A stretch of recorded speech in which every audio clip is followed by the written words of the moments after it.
예, 다음 소식입니다. 문재인 대통령이 7개 부처 장관을 교체하는 개각을 했습니다. 정부 출범 이후 가장 큰 규모의 개각인데 먼저 안익은 기자의 보도 보시고 어떤 배경이 있는지 하나하나 짚어보겠습니다. 현직 의원은 2명이 새로 입각 대상이 됐습니다.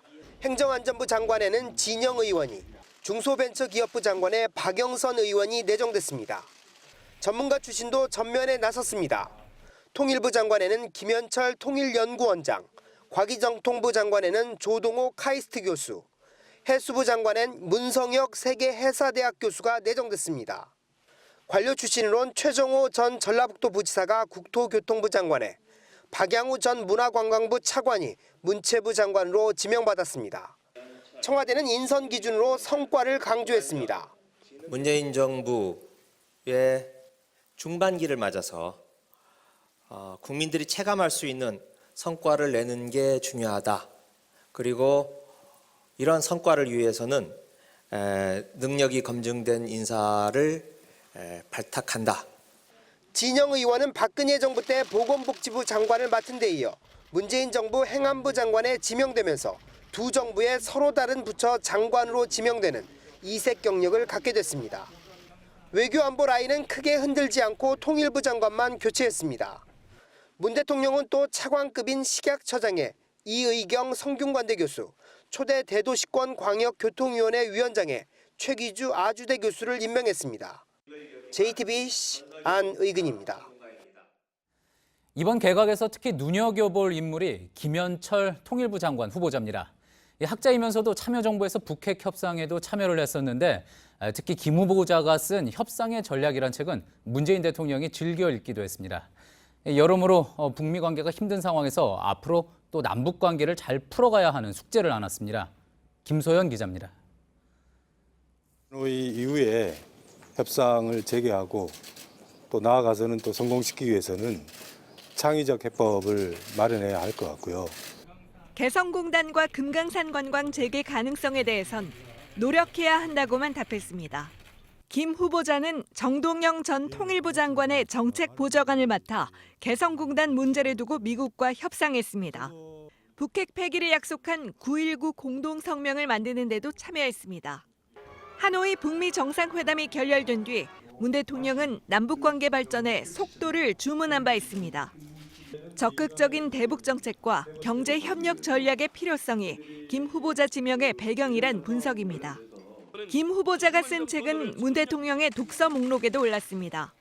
신뢰는 협상의 조건이 아니라 얻어내야 할 결과라며 협상의 중요성을 강조한 책입니다.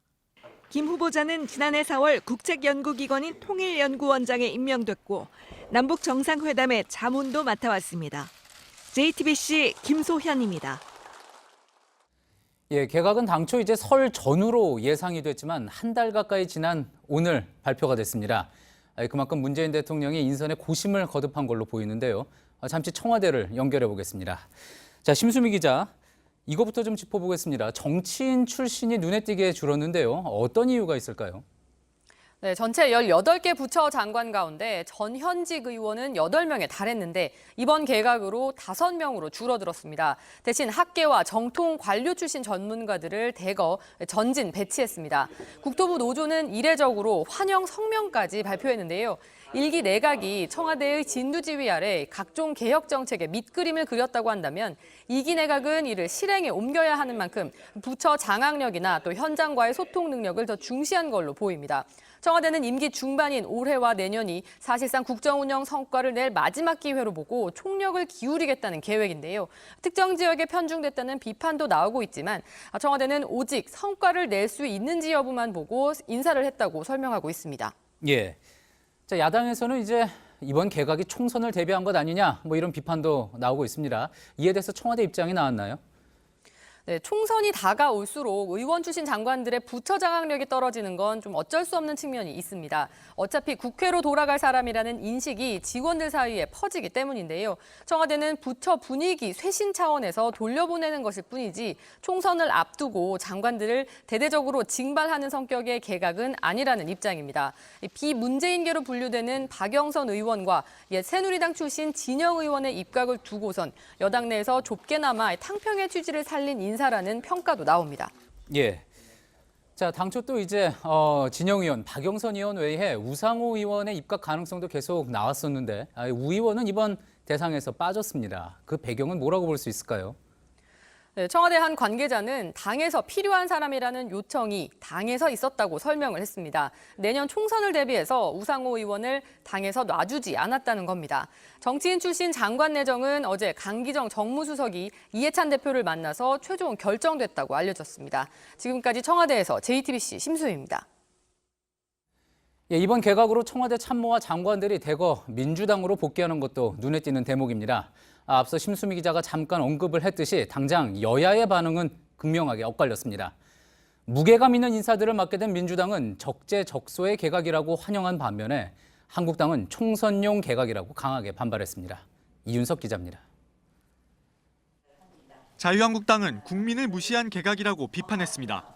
북미 정상회담 결렬 문제가 반영되지 않았고 다음 총선만 고려했다는 주장입니다.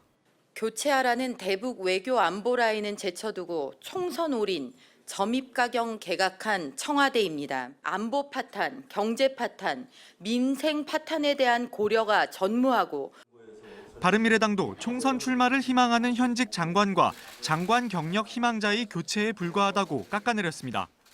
민주평화당과 정의당은 긍정평가를 하면서도 정밀 검증을 예고했습니다. 반면 더불어민주당은 적재적소의 개각이라고 평가했습니다. 정책 실행 능력이 우선시된 적재적소의 인사라고 여겨집니다. 동시에 친문 인사들이 복귀해 당의 영향력이 더 커졌다는 분석입니다. 앞서 어젯밤 이해찬 대표는 임종석 전 대통령 비서실장과 백원우 전 민정비서관 등 청와대 출신 인사들과 저녁 식사를 했습니다.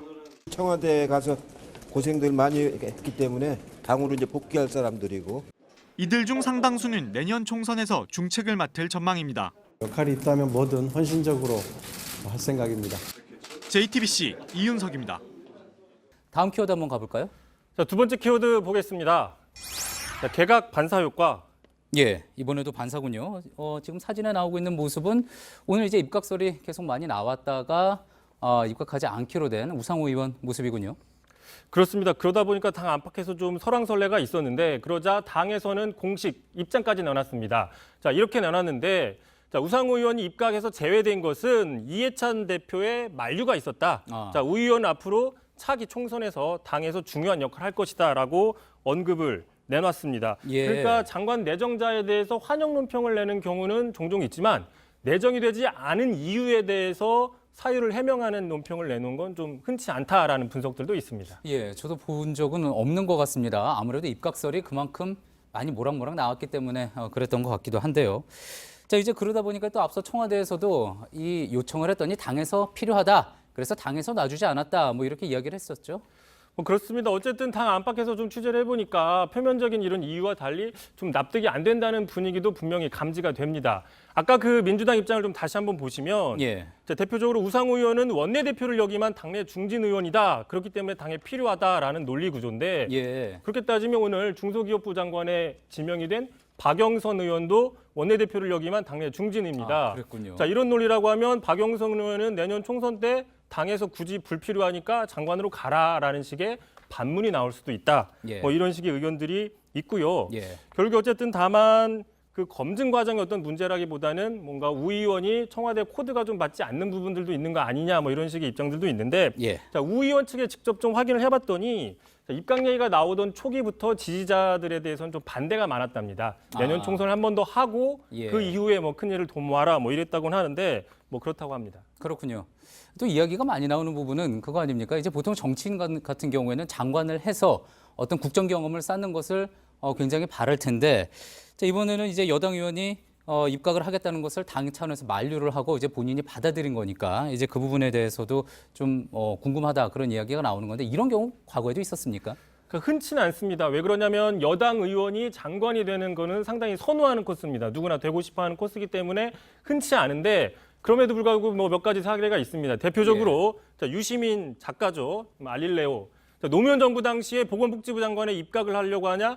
야당이 아니라 여당에서 상당히 반발을 했습니다. 같은 여당에서 이럴 수가 있느냐라고 반발을 했는데 자, 이건 당시 뭐 당 지지율을 떨어뜨리는 이유였는데 친노와 비노 사이 어떤 그 불협화음, 계파 갈등이었다라는 얘기가 있고 또 같은 개각 당시에 정세균 의원도 현직 원내대표를 하다 바로 장관으로 가서 당에서 반발을 한 적은 있습니다. 예, 알겠습니다. 잘 들었습니다. 비하인드 뉴스 이성대 기자였습니다.